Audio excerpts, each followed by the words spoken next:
o que você nunca ouviu.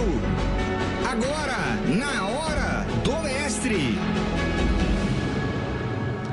Nós vamos essa semana na Hora do Mestre falar dos assuntos mais importantes que para mim são fundamentais para entender a vida. É a revelação da lógica do testemunho.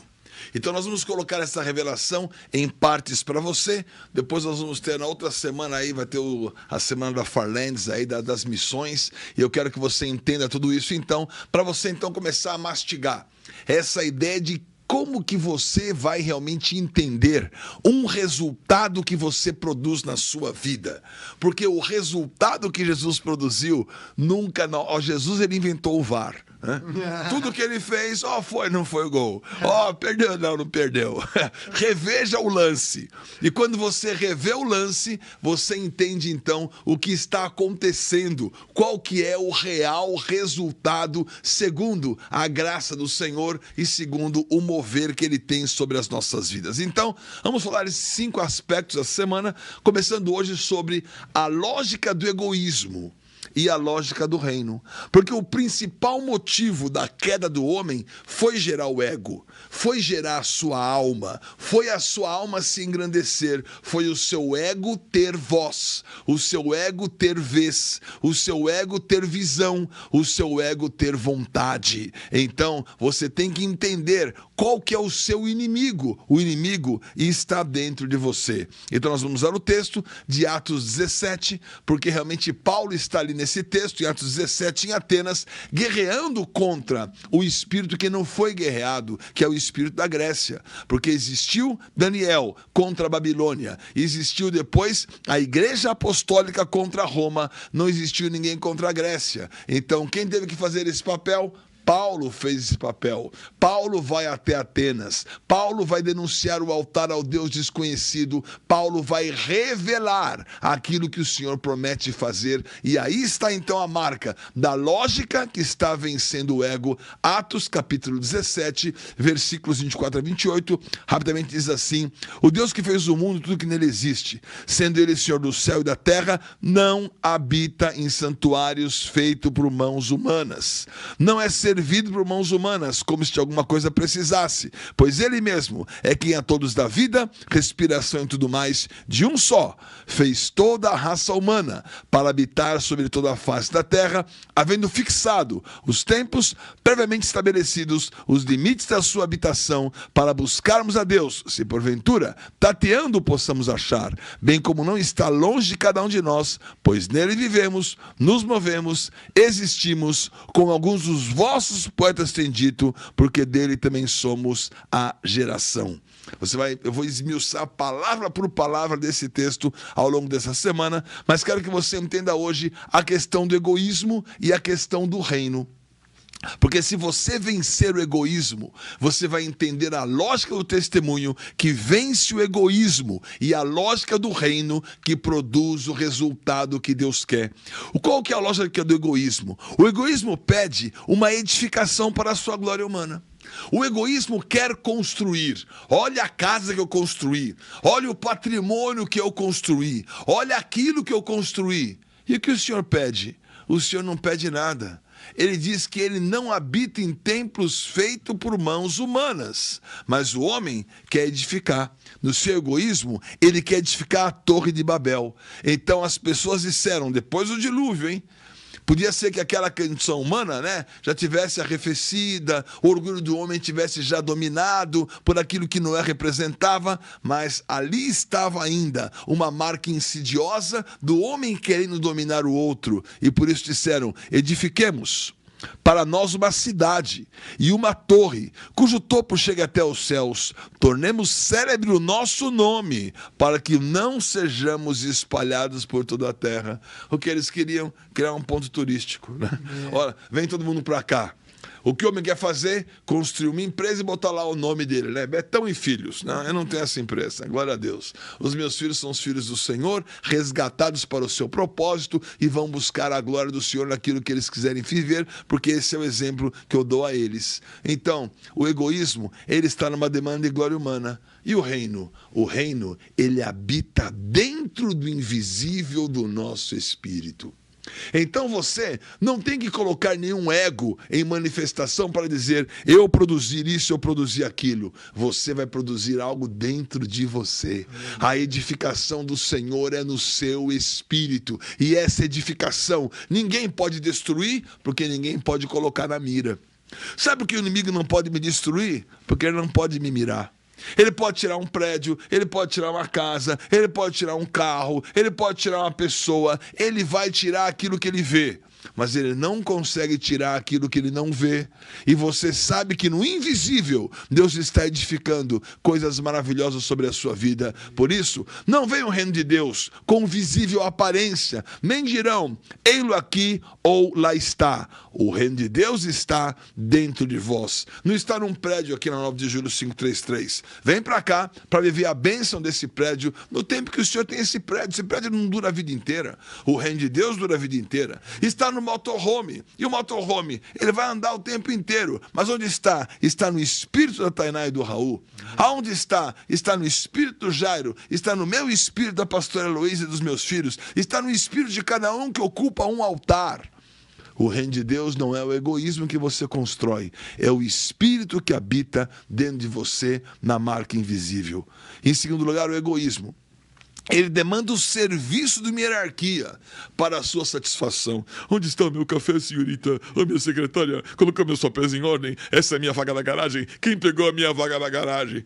Eu já vi gente brigando na hierarquia aí, né? Pegaram minha vaga na garagem, ou rasparam meu carro, o meu motorista não estava lá. Ah, mas eu quero ele com um chapéu assim, eu quero ele dando, realmente obedecendo minhas ordens, seu capacho. Olha quanta tristeza eu vi no 13º andar da Fiesp, na Avenida Paulista. Eu posso dizer o que eu vi ali.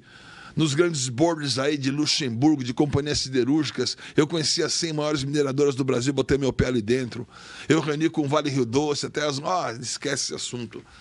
Odeio esse mundo totalmente artificial, hierarquizado.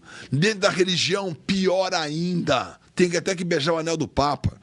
Porque as pessoas ficam numa demanda egoísta de hierarquia de serviços para a sua satisfação. E o reino? O reino vive satisfeito servindo aos pequeninos.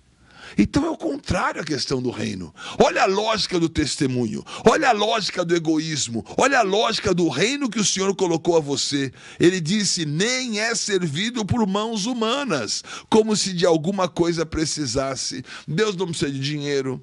Deus não precisa de tapinha nas costas. Deus não precisa de nada. Mas nós entregamos a Ele por amor, nós consagramos a Ele por entendimento, nós devolvemos a Ele por gratidão. Então entenda que a tua relação com Deus, ela não é hierárquica e ela não é comercial ou mercantil. A sua relação com Deus é reconhecimento da sua majestade, é entrega e consagração de tudo aquilo que Ele lhe pede. Por isso, é o pequenino que você vai servir. O rei, respondendo, lhes dirá, em verdade vos afirmo, que sempre que o fizeste a um desses meus pequeninos irmãos, a mim o fizeste. Você serve a Deus, servindo um pequenino, a quem lhe foi dado o reino. O reino não é dado em aparência exterior, como vimos na última anterior, versículo anterior. Ele é dado realmente dentro de vós, ele está no seu interior, ele não é servido por mãos humanas, não tem hierarquia para satisfação, mas tem pequeninos para você servir e para você entender uma nova lógica sobre a sua vida. Em terceiro lugar, o egoísmo. Ele quer se tornar provedor da nossa vida, capturar o fôlego como respiração. A pessoa respira o dinheiro que ela tem, ela respira as coisas que ela conquista, ela respira aquelas ameaças e conspirações. Ela tem fôlego apenas para amassar palha e barro para Faraó. Ela tem fôlego apenas para perseguir aqueles que lhe são desafetos. Ela tem fôlego apenas para fazer prosélitos nas casas das pessoas. Ela tem fôlego apenas para destruir o que Deus está edificando. Mas o reino, ele recebe o fôlego do Espírito, fôlego para liberar perdão, fôlego para equilibrar relacionamentos, pois Ele mesmo é quem dá a todos vida, respiração e tudo mais. Quem está respirando em você agora? Ameaças, dúvidas, mortes, vinganças. Esse eu não suporto, esse eu não aguento. que vem dentro de mim. Quem está insuflando o seu fôlego? Para fazer o quê? Qual é a lógica do seu pulmão? Vem Covid, colocou o pulmão em todo mundo comprometido. O meu próprio pulmão ficou 50% comprometido. E no leito do hospital, eu recebi as denúncias do que ia me acontecer. Eu saio do hospital, eu vou para a igreja, era dia de Yom Kippur. Eu pulei a janela do hospital. Esses papos que eu não vou contar por enquanto. Bem, let it be. Deixa a história para livro 2. O que é importante? Eu ocupar um lugar e dizer, eu tenho uma continuidade no fôlego de vida que eu recebi do Senhor. Estão pelas narinas, atrás do dinheiro que não conseguem pegar? Esses são os odiosos apostólicos de uma hierarquia. Eles querem dinheiro, eles respiram ameaças. É tudo aparência, é tudo fake. Não é a instituição A, B ou C. É um espírito que se coloca contra. É sinagoga de Satanás. É trono de Satanás. São profundezas de Satanás. O reino de Deus é diferente. Aleluia. O reino de Deus é um fôlego que diz: recebe o Espírito. A quem perdoardes os pecados serão perdoados, a quem o retiverdes serão retidos. Jesus aparece e ele sopra e diz: paz seja convosco, assim como o Pai me enviou, eu também vos envio. Eu sou enviado não para colocar nas pessoas mais condenação e mais morte. Eu sou enviado para levar às pessoas uma nova lógica. Que você vai servir ao Senhor com um novo espírito. Que o teu fôlego vai servir ao Senhor com uma nova intensidade. Que essa intensidade do espírito vai trazer à sua vida uma nova dinâmica. Por isso, deixa a justiça de Deus colocar medidas corretas. Deixa a motivação ser efetivamente revelada. Em último lugar, o egoísmo quer se tornar único e totalitário, sem respeitar limites. Quem mandou foi ele. Determinação do chefe. E não sei o que lá. E as pessoas ficam lá. Manda quem pode, obedece quem tem juízo. Isso é completamente antibíblico. Isso é realmente a marca de uma hierarquização. Quem manda é Deus, quem obedece é o Senhor. E se você obedece a homens pelo seu próprio benefício, você não o terá. Pode ter certeza que o homem que manda, o benefício é dele. Você pensa que você vai ganhar na tabela de preço? É você contra a seguradora.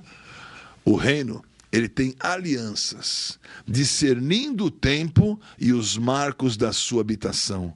Então, Atos 17 é maravilhoso. De um só fez toda a raça humana para habitar sobre toda a face da terra. O envio é do Senhor. Amém. Deixa Deus enviar você para onde Ele quiser. É para Israel, é para a América do Sul, é para onde Deus falar. Acho que eu vou segurar alguém aqui para alguma coisa. Isso aqui não é nada. Isso aqui é um altar que o Senhor colocou no tempo que Ele quiser, da maneira como Ele quiser, pelo propósito que Ele quiser. Nós não somos uma instituição, nós carregamos o reino.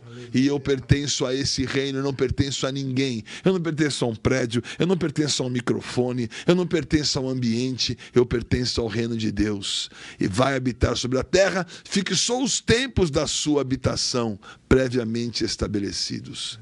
Eu quero você no reino. Eu quero você entendendo a lógica do reino e a lógica do testemunho. Então hoje você entendeu o que é a lógica de você viver realmente nesse reino. O que é você entender como esse reino não é o egoísmo. E como você não vai viver a lógica do egoísmo. O egoísmo está denunciado. Eu quero você no reino dos céus. Vamos então agora ao nosso momento da oração da vitória. Faça conosco a oração da vitória. Oração da vitória. Senhor Deus e Pai, eu quero orar por a vitória de uma nova mentalidade, que vença a mentalidade do reino contra a mentalidade do ego. Sai Torre de Babel, venha Espírito sobre a nossa cabeça como um fogo, colocando uma nova linguagem, a linguagem do entendimento. Olha a voz que o Senhor deu ao Raul, a Tainá, ao pastor Jairo, a minha vida. Nós que nesse momento estamos ocupando esse lugar, é essa voz que prevaleça, que haja entendimento entre os pastores que desejam receber esse fogo sobre a sua cabeça, que um possa entender a motivação do outro e nessa motivação encontrar um caminho para edificar aquilo que é teu. Meu Deus, nós queremos nos esvaziar do nosso ego, nós não queremos ser servidos por hierarquia, hierarquias. Nós não queremos, Senhor, ter em nossa vida uma demanda humana de importância, Senhor Jesus. A importância é servir os pequeninos. A importância é abençoar e estender as mãos. A importância é saber que é o teu reino que está não com aparência humana, mas está dentro de nós. Espírito de Deus, o Senhor soprou essa vida, o Senhor soprou essa marca, o Senhor soprou esse Espírito. O Senhor vai nos levar a caminhos que o homem não poderia nos levar, mas o teu Espírito vai nos levar. Nos faça então entendedores desse momento e vencedores por esse fôlego. Não temos fôlego para perseguir, não temos fôlego para conspirar. Seja o nosso fôlego santificado para perdoar, para liberar e para encontrar a resposta que o Senhor mesmo deseja em cada um de nós. Oramos e ligamos essa palavra, Beshem Yeshua HaMashiach, no nome do Senhor Jesus Cristo. Amém, amém, amém.